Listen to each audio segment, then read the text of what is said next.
Das Fummelcamp.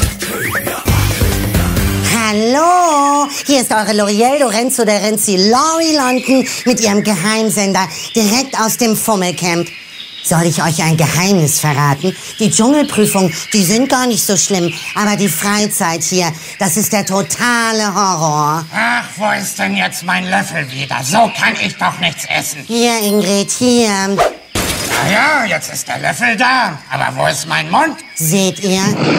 Aber dank der Mausi haben wir alle einen Riesenspaß. Kennt ihr den? Wie nennt man Wladimir Putin auf Russisch? Fuchs, du hast die Gans gestohlen.